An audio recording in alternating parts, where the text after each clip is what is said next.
તો રાજ્યમાં શંકાસ્પદ ચાંદીપુરા વાયરસથી 5 મોત થયા છે। સાબરકાંઠાના હિંમતનગરમાં શંકાસ્પદ ચાંદીપુરાથી 3ના મોત થયા।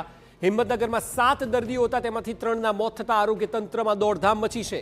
મૃત્યુ પામેલા 3 દર્દીઓમાંથી એકનો રિપોર્ટ પોઝિટિવ આવ્યો હતો અને એક બાળકનો રિપોર્ટ નેગેટિવ આવ્યો હોવા છતાં તેનું મોત થયું છે। હજુ મૃત્યુ પામેલા 1 દર્દીનો રિપોર્ટ આવવાનો બાકી છે અને 2 દર્દીઓની હાલમાં પણ સારવાર હોસ્પિટલમાં ચાલી રહી છે। ચાંદીપુરા વાયરસ મામલે જિલ્લા આરોગ્ય વિભાગની કામગીરી સામે અનેક સવાલ ઊભા થઈ રહ્યા છે। જિલ્લા આરોગ્ય વિભાગ ગંભીર બાબતો છુપાવતા હોવાનો આક્ષેપ છે। મહત્વનું છે કે રાજ્યમાં અત્યાર સુધી 5 દર્દીઓના મોત થયા છે, જેમાંથી 3 તો ખાલી હિંમતનગરના છે। ઉલ્લેખનીય એ પણ છે કે હિંમતનગર સિવિલ હોસ્પિટલમાં સારવાર માટે કુલ 7 દર્દીઓ આવ્યા હતા। તમામ રાજસ્થાન, બનાસકાંઠા, ખેડબ્રહ્મા, પંચમહાલ સહિતના જિલ્લાઓમાંથી નોંધાયા છે।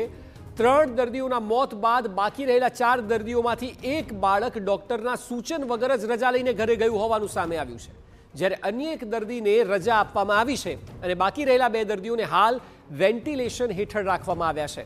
રાજ્યમાં ચાંદીપુરાના શંકાસ્પદ વાયરસને લીધે મોતના આંકડામાં વધારો થતા આરોગ્ય તંત્ર પણ સવાલોના ઘેરામાં આવી ગયું છે। હિંમતનગર સિવિલ હોસ્પિટલમાં અત્યાર સુધીમાં 7 જેટલા બાળકો જે આવે છે તે દર્દીઓમાં લક્ષણો જે છે તે ચાંદીપુરા વાયરસ ધરાવતા તે પ્રકારના સામે આવ્યા હતા અને તેને લઈને તેની સારવાર કરવામાં આવી છે। અત્યાર સુધીમાં જે 7 દર્દીઓ આવે તે પૈકીના 3 દર્દીઓ જે છે તે મૃત્યુ પામ્યા છે। વાત કરીશું હિંમતનગર સિવિલના ડૉક્ટર સાથે।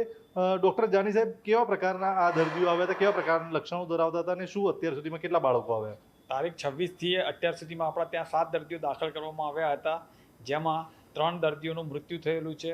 એ 3 દર્દીઓ પૈકી એક દર્દીનો રિપોર્ટ પોઝિટિવ આવેલો છે, એક દર્દીનો રિપોર્ટ પેન્ડિંગ છે અને એક રિપોર્ટ નેગેટિવ હતો પણ એનું મૃત્યુ થયેલું છે અને 2 દર્દી અત્યારે સારવાર હેઠળ છે। બાકીના એક દર્દી છે એ સારવાર લઈને ઘરે ગયેલું છે અને એક દર્દી ડૉક્ટરની સલાહ વિરુદ્ધ અહીંયાથી ઘરે ગયેલું છે। બરાબર। જે પ્રકારે આ બાળકો અત્યારે હાલ જે સારવાર લઈ રહ્યા છે, કેટલા બાળકો છે ને તેમની સ્થિતિ પણ અત્યારે હાલ કેવી છે? અત્યારે તે નીચે અલગ બોર્ડ બનાવેલો છે, તેમાં વેન્ટિલેટર ઉપર છે અને એ લોકોના રિપોર્ટ આવવાના બાકી છે અને એમની સારવાર અમારા પીડિયાટ્રિકના ડૉક્ટરો કરી રહ્યા છે હાલમાં। જે બંને બાળકો અત્યારે હાલ સારવાર લઈ રહ્યા છે તે ક્યાંના છે અને અત્યાર સુધીમાં જે દર્દીઓ સામે આવે તે કયા વિસ્તારના હતા? જે પહેલું દર્દીનું મૃત્યુ થયું એ અમારે ત્યાં ભિલોડાથી રિફર થઈને વધુ સારવાર માટે આવેલું હતું અને એ મૂળ રાજસ્થાનનું દર્દી છે। પછી બનાસકાંઠાનું એક દર્દી છે, એક ખેડબ્રહ્મા તાલુકાનું છે, એક પંચમહાલ જિલ્લાનું છે અને આ રીતના અલગ અલગ જગ્યાએથી દર્દી આવેલા છે। બરાબર। આખા મામલાની અંદર જિલ્લા આરોગ્ય વિભાગને અથવા તો અન્ય આરોગ્ય વિભાગની ટીમોને પણ જાણ કરવામાં આવી છે કે આ બાબતની કોઈ પણ પ્રકારે જે સાવચેતીના પગલાં લેવાના હોય તે પ્રકારની પણ જાણકારી આપના તરફથી કરવામાં આવી છે?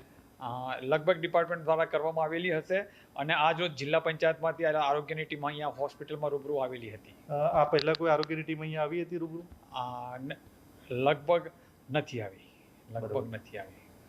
જે પ્રકારે આરોગ્યની અહીંયા જે સિવિલમાં સારવાર ચાલી રહી છે બાળકોની, તે તમામ પ્રકારે તેમનું ધ્યાન રાખવામાં આવ્યું છે। રાઉન્ડ ધ ક્લોક ડૉક્ટરોની ટીમ જે છે તે પણ ખડે પગે રાખવામાં આવી છે। એટલે સિવિલમાં કહી શકાય કે સારી સુવિધાના કારણે આસપાસના જિલ્લાઓના બાળકો પણ અહીં રિફર કરીને સારવાર માટે મોકલવામાં આવે છે, પરંતુ જિલ્લા આરોગ્ય તંત્રએ પણ જે પ્રકારની પોતાની તકેદારી રાખવી જોઈએ અને જે અપીલ કરવી જોઈએ કે સાવચેતી રાખવી જોઈએ, તેમાં પણ ક્યાંક સવાલો થઈ રહ્યા છે અને આ મામલાને લઈને હાલ તો હવે આ મામલો વધુ ને ગંભીર બને તે માટેનો પ્રયાસ પણ કરવામાં આવી રહ્યો છે। અવનીશ ગોસ્વામી, TV9 હિંમતનગર।